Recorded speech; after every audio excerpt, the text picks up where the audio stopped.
Hello, good morning, and welcome to this Dawn Busters Taste Challenge. There's a little glint of daylight there outside here at 5:38 a.m. Central Daylight Time.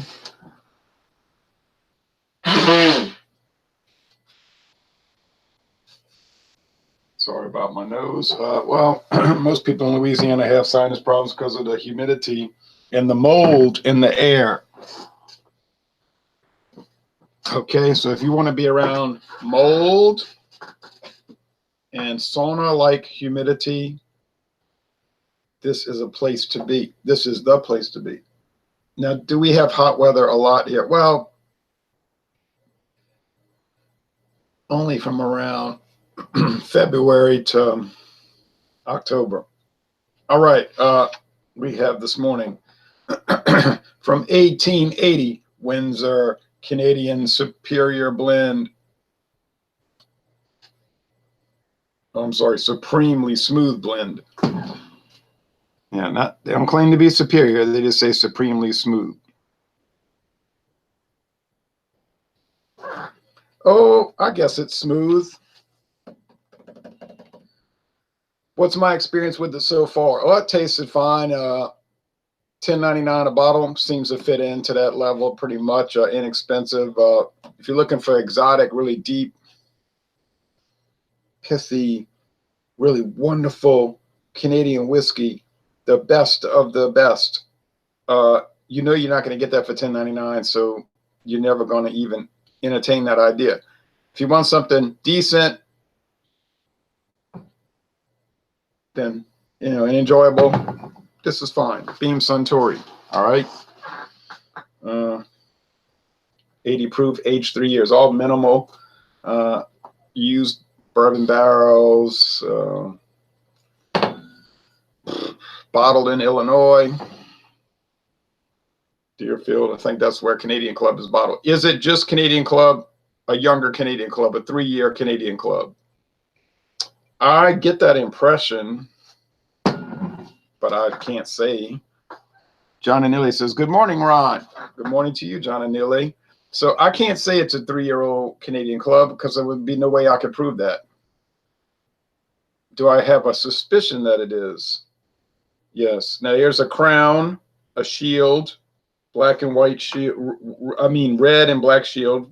I don't know what that, I guess that's supposed to be a W some kind of way. I'm not sure. 2 lions, some fancy little stuff below them. Windsor blended Canadian whiskey. All right. A crown. Yes, this also has a crown. Rich and Rare from 1961. Now, it's a Sazerac brand today. It was founded by Gooderham Distilling in 1961. Gooderham. About 17, 18 years ago, they came out with a Rich and Rare Reserve. When exactly? I don't know. I can't pin that down. But I know it was no earlier than 2010 and no later than 2011. Osiris 56 says, good morning, Ron. Good morning to you, Osiris 56. Thanks for watching. I appreciate it. Rich and Rare Canadian Canadian whiskey with natural flavors.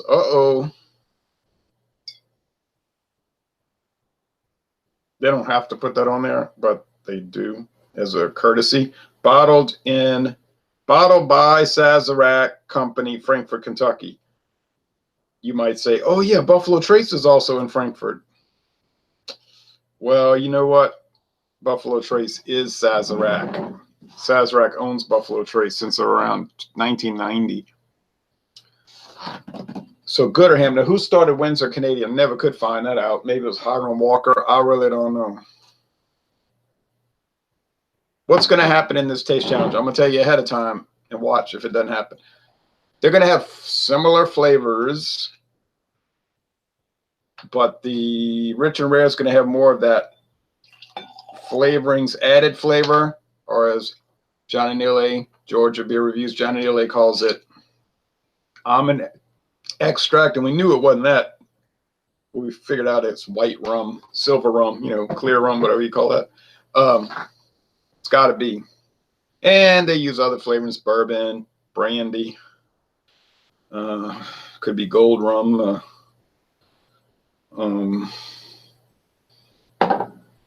Wines, usually probably like sherry, maybe cocktail sherry. I think one day, who knows when, we always talking about stuff, we don't get around to it, but maybe who knows when we will review and examine, and it'll be a revisit for me because it's been years. Fairbanks cocktail sherry in that blue label. I think I can only get it now at Dorgnac's. It's a strange one. I drink it neat. Now you say, yeah, but it's designed to make cocktails. I know that. I don't do it right.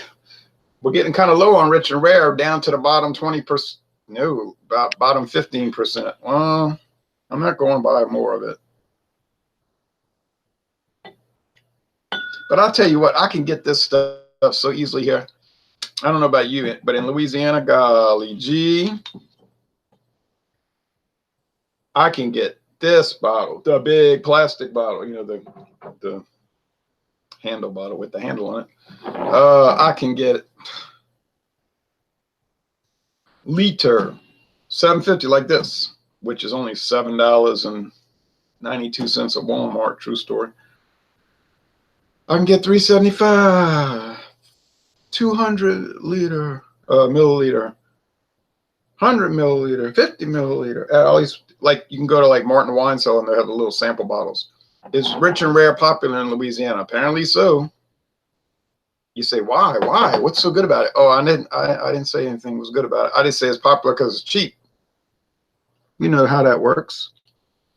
If something's cheap and it doesn't taste horrible, good chance it'll be popular. What are people doing with it? Doing taste challenges, swishing around a glass, all dignified, and in a Glencairn glass. Thank you, John and Ilya, for these 2 Glencairn glasses. I ruined the first 2. Nice alcohol legs. Their appearance, golden and golden. So no difference. Don't have to worry about glancing and getting tipped off. So how many people are buying Rich and Rare and doing all this? Me. You know what I'm saying? And maybe some of the other whiskey reviewers and a handful of people here and there in the United States. But basically 100%, everybody who buys Rich and Rare is not examining it and taking into account all its intricate qualities and all of its wonderful virtues and character. No, they're buying it and mixing it with RC Cola after work, or maybe before work, or maybe even during. I didn't say that. We don't want that to happen. We don't need problem drinking in America. You say, well, we got a lot of it. That's right. But the problem drinking, as you know, has been eclipsed by the drug addiction in the United States. So many people hooked on drugs, pills, medicine. Probably most drug addicts are getting prescription drugs from the doctor. You go to the doctor with anything, first thing they say, here's a prescription. Like I had this shoulder that was hurting years ago. Well, yeah, because I was doing work and I wasn't used to that kind of work, lifting, and I was just wanting to make sure it was okay. And he was like, oh, yeah.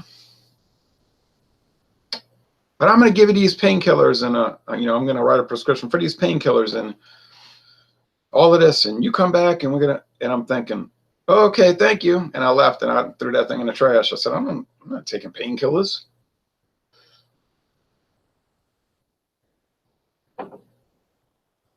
I said, I'm sure the pain will go away, which it did.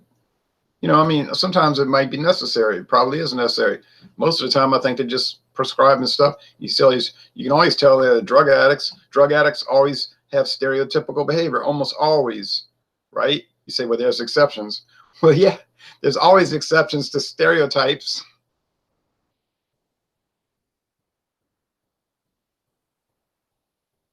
But that's the real problem here in America, or the big problem.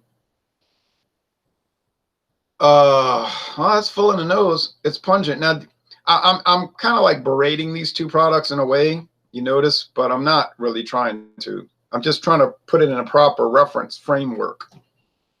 All right. Neither one of these are being sought after. You see what I mean? Looked at with any kind of great regard. All right. And I'm not trying to downgrade them, but the actual, the reality of it is, the reality is they're both way better than you would expect. That's what I'm really getting to. You thinking trash, but that is not the case. That's full in the nose. There's a lot of pungent grain alcohol. Now, you know, this is corn. Now, Hillbilly Select Reviews did Canadian Mist yesterday, or posted it yesterday, and he was talking about it. He talked about all these different qualities of wood and everything.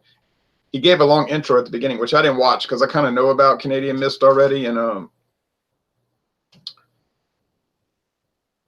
so I knew. I just got to where he was pouring. I do that in a lot of videos, just if I know about the product already, you know. But most people probably don't, so they're interested, they listen, and you know. But he was saying, yeah, it's okay, you know.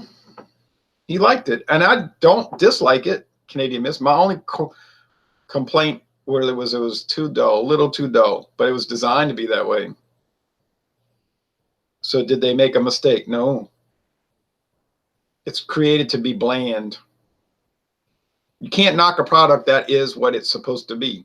You just choose not to buy it. This one is corn in the nose too. These are both, but he was talking about he's sensitive to corn. He can pick up corn, maize, right? Hillbilly Select Reviews was talking about that, and I'm like that too. I can pick it up, and I'm getting that here. It's more like a candy corn here. Is that just because they're using sweet corn? It's probably because they're using some kind of sugary flavoring, and the flavoring really has to be spirits. Now, if you look, I couldn't find recently. They might have dropped. They might have dropped that regulation, because if you look at the current Government of Canada website, their whiskey regulations, they're much less detailed now. Doesn't really say anything. It just says it has to be aged in wood, doesn't say new wood, for 3 years, and may contain flavorings. But the old rule, if you look at if you can find it archived somewhere, it was saying had to be spirits, liquor. And it could be wine also, but it had to be wine that was aged in, they call small wood. But I'm not seeing that regulation anymore, so it's strange. Okay, so aroma, milder, pungent. Pungent,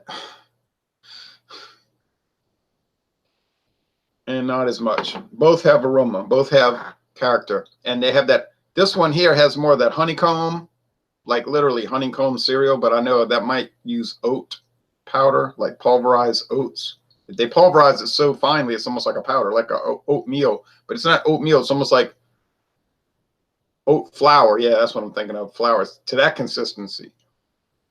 And corn. So if you can visualize or mentally remember the taste of honeycomb cereal, this, and the Canadian Club even more so that. So, but this is probably, like I'm saying, a young 3-year age Canadian Club. I didn't say it was. See, somebody might check me later into well, you said it was a, I know, I never said that. I say, I think it could be. And this has that Sazerac thing.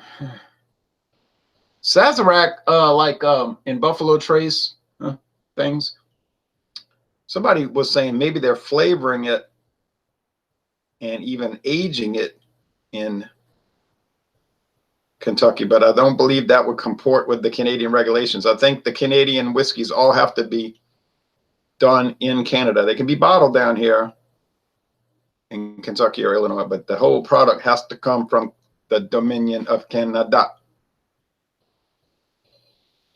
I'm pretty sure. This one has the almond extract. Well, let's go with the taste, because I'm pretty much sure this is the limited, and that's the Windsor. Somebody said, I thought it was LTD. Well, LTD means limited. It's an abbreviation for limited. Kind of like means like corporation in the United States.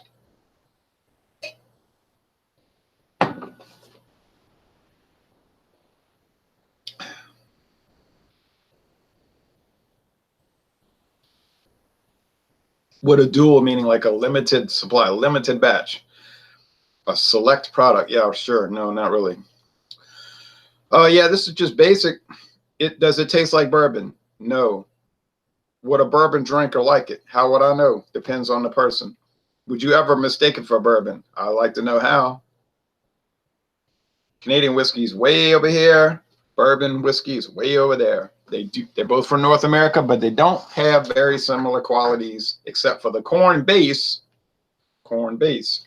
I find bourbon has a more corny flavor, much more charred oak and a vanilla, which may or may not appeal to you.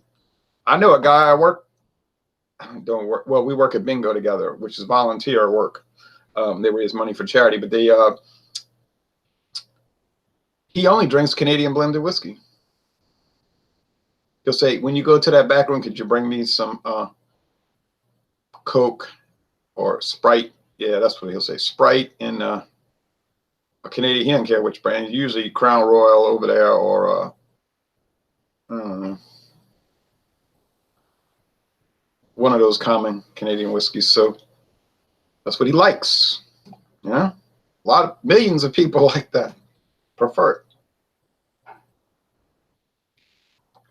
He'll drink bourbon. He wouldn't reach for it. Whoa, wait a minute. This is going to be tough, man.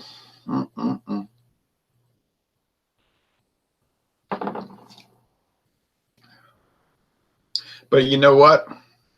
A tie is a loss for Windsor. Why would a tie be a loss? Well, the price is not the same. Windsor's always $10.99 for this size bottle around here. Never changed. $10.99. Now Johnny Lilly said in Georgia $9.99. Even better. $10.99 here all day, every day. If you can find the $7.50, usually now it's the handle plastic. Be $16.99. All right. Limited, Canadian Limited. That's told you $7.92 at Walmart. It's higher at Matherns, so they tend to have a higher price point on everything. It's just their strategy as a grocery store. So that's $3.07 more per bottle. Am I tasting a $3.07 price difference in quality? No way.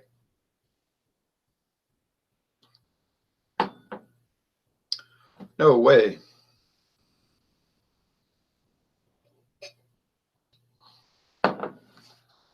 Could you argue that the Windsor's better? I suppose you could make that claim. I wouldn't take issue with it. But on the other hand, I don't think it's appreciably better. I don't know how you could taste it and drink it and talk about, oh, it's so much better than Rich and Rare. It just got so much more going for it. Yeah, really? I don't think so. It's slightly different. Like I say, it has that Canadian Club odd flavor. Canadian Club, one of the top selling Canadian whiskeys in the world. And actually Limited is one. What am I saying? Limited. Rich and Rare. Well, that's coming Limited. Rich and Rare is also one of the top selling Canadian whiskeys in America, at least. I don't even think Canadians get it because we get a lot of Canadian products Canadians can't get. How you like that? Same thing with Scotch. But there's no way it's an appreciable difference. This is not, you know, I'm like cutting it real thin. I'm like taking time and saying, whoa, well, this is slightly like that, and this one's kind of like that. The Rich and Rare has a Buffalo Trace Sazerac type yeast house character. Hard to describe, but even people, I've seen more than one, including our own review, of people doing Blanton single barrel, which is a good $60 a bottle. And they always bring up the same point. they say, but you notice it tastes like Buffalo Trace, like a jacked up, more developed Buffalo Trace, and that's only $20-something a bottle. And I say, yeah, because that's the base. And I'm even picking that. Now, obviously, Buffalo Trace is not the base for this. You have to be a dunce to believe that. But there's some crossover at some level, and I don't know what that level really is. You even get that with the American blended from Sazerac. But the American blended be a step down below the Canadians, in my opinion. Oh, they can be, oh, yikes. Scary. Smooth like a buzzsaw, a dull buzzsaw cutting through your bones. Not really smooth. Smooth like coarse grain sandpaper. Smooth like scratching a chalkboard, you know, so. If I never drink another American whiskey, would I miss it? No. Will I drink another American blended whiskey? Oh, yeah, you know me.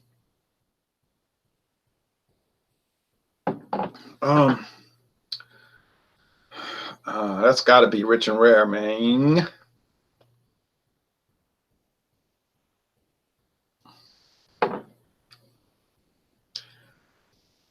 It's got that honeycomb, boy.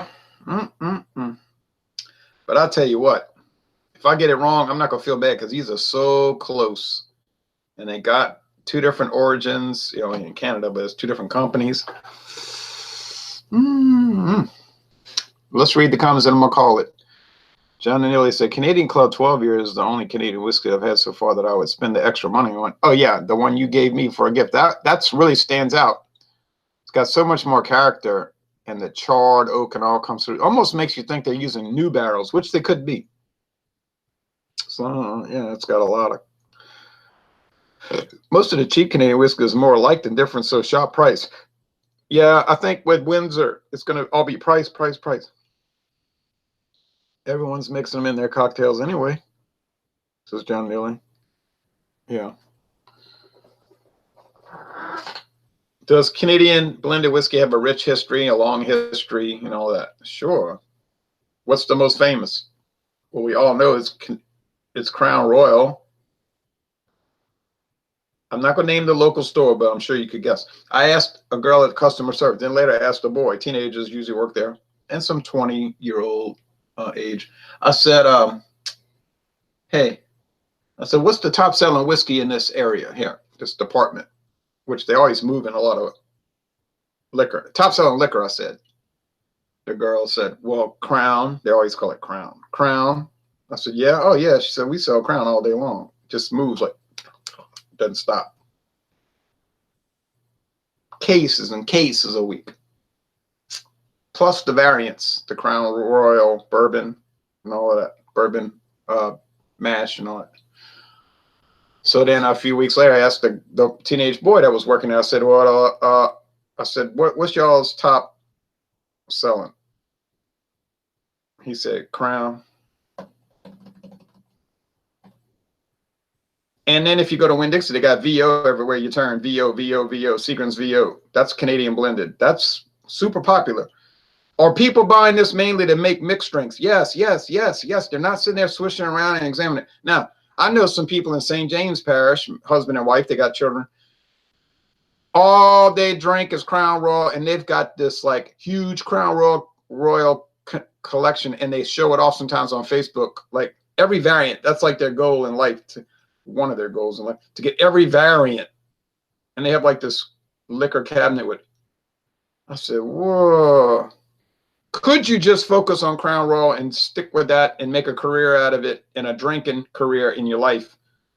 I think you could, and I don't think you would ever run out. You just wouldn't. It would wouldn't get old. Like it would just keep growing. Same thing with Johnny Walker. It just keeps growing. Chivas Regal. Do some people latch on to a brand family, and just stick with it as it grows? Heck yeah, they do. They're comfortable with it. Budweiser, and then the Budweiser Select, and the Budweiser Reserve, and the Budweiser Ale, and the Budweiser Bubblegum Furniture Set, all this stuff. Yeah, and they say, well, I don't like it, so why should I branch out? And can I get on here and say you should branch out? You need to branch out. No, people don't need to do anything. If they want to stick with a brand, that's their business. I encourage it. I'm saying it would be interesting. I recommend it. But I can't say, oh, well, you don't know anything about beer because you don't branch out. Their response might be, you know, get lost. I don't need to know anything about beer. That's your weird hobby. I don't need to know this. You go run along and make your little beer reviews. And I'm going to enjoy what I'm drinking. All right, how about that? And I would have to say, well, do make a pretty good point.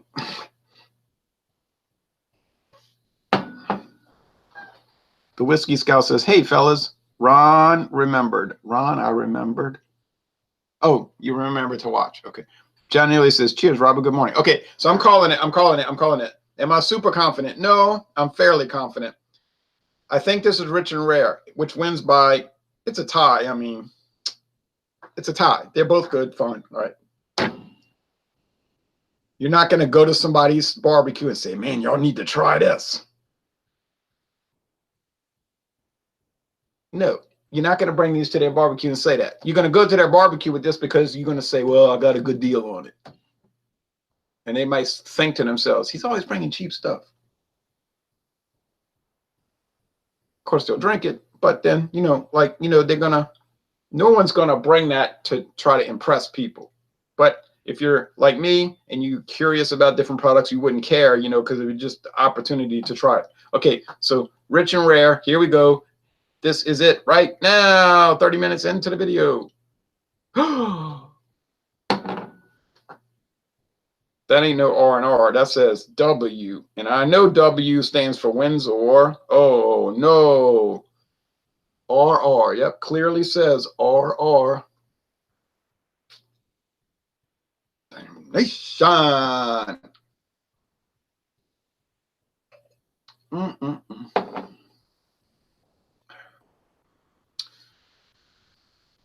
Okay. Well, do I feel bad? No. I feel bad I didn't get it right, but I told you right off the bat they were so similar it would be difficult. And it is, my point is still valid that you may as well just shop price. Heck. So which one would I buy? Obviously, Rich and Rare is $3 cheaper. A penny saved is a penny earned. That's what Benjamin Franklin said. Or Poor Richard's Almanac was still valid. Hey, John, you're right about 90% of the Canadian stuff is mixer. Foiled again. That's life, says a Whiskey Scout. Yeah, that's life.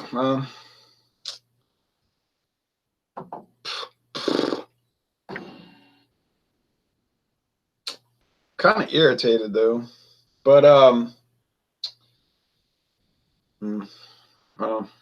right. So what's going to happen 2 days from now? I would try to do another Dawn Buster. Look at that daylight. I'll try to do another Dawn Busters, but this time Rich and Rare Reserve. Now, will Rich and Rare Reserve be easier to tell apart? I'm not too sure about that because Johnny Neely did a solo review. I did a solo review. We might have examined it. I believe the Whiskey Scout was showing the same bottle, exact bottle with a different label. We thought that was bizarre. Can't remember the name, but I said, woo. These companies use the same bottle design like over so many different brands, and they'll send them out to different parts of the USA and figure you don't notice, which you probably don't. Well, I don't know, because I didn't find the Rich and Rare Reserve is that much more reserved. It has less of that, what you call almond extract flavoring thing, but it's the same price as the Windsor. It's $10.99. I saw it at Winn-Dixie the other day on sale. They must have a perpetual sale. I'm thinking, when is it not on sale? Like, you know, does this ever not be on sale? You know, is there a time when it's not on sale? It's like the mypillow.com. When do you never get 2 for 1? The answer is you always get 2 for 1. That's the price. It's not the price. It's half the price. You just got to buy 2, okay? Because, you know, most people have, they're in a double bed, they got 2 pillows. They want you to buy 2 pillows. All right, so maybe one day I will walk into Winn-Dixie and it won't be on sale. But it's always $10.99, $10.99, $10.99. I got it at DoorNext for $9.99, cheaper than the Windsor Canadian. It's going to be a washout. I say it's going to be just a washout. A tie. Good chance I'll get them mixed up. And if you want to save yourself time, then don't watch it. You might come out ahead and not watch it. Now, how many, you say, well, what kind of video channel tells people don't watch? Well, I'm just telling you, you can watch it if you want, but I'm just saying that it may not be worth it. Okay, Old Charter 101. Old Charter 101. Amazing. And the funny thing about that, that's a Buffalo Trace brand on their website, but not the, do they show the 101? We must investigate this immediately.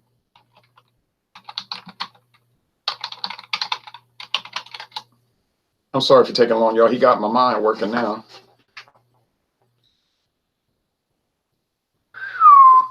I can get Old Charter at Walmart right now.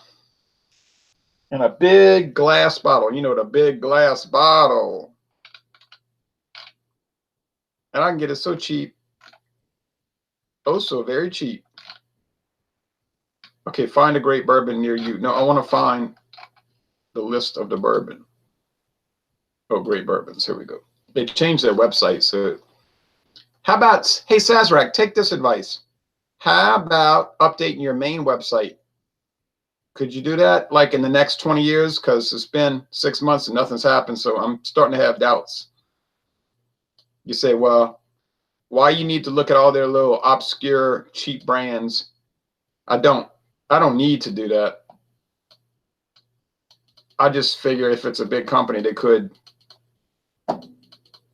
be like Pabst, another big company that could perhaps have a website that be updated.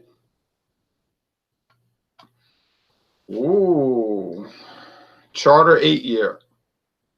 And apparently it's not 8 years anymore. So this could be, oh, you might have a tort, y'all. You better contact your trial lawyer. You could maybe win something. I mean, you're probably not gonna. But it's saying right here, Charter 8-year. And the whole thing is it's number 8 on there, but nowhere does it say it's age 8 years, and somebody went to court behind that. This 80 proof whiskey has certain balance to it that's hard to beat with a full body and complex flavors. This bourbon is easily enjoyed neat on the rocks or in your favorite cocktail, an all-around solid whiskey that any bourbon drinker can appreciate. Tasting notes. Yeah, I know, but this is not the one we're talking about. We're talking about the, well, maybe they got rid of the 101, huh?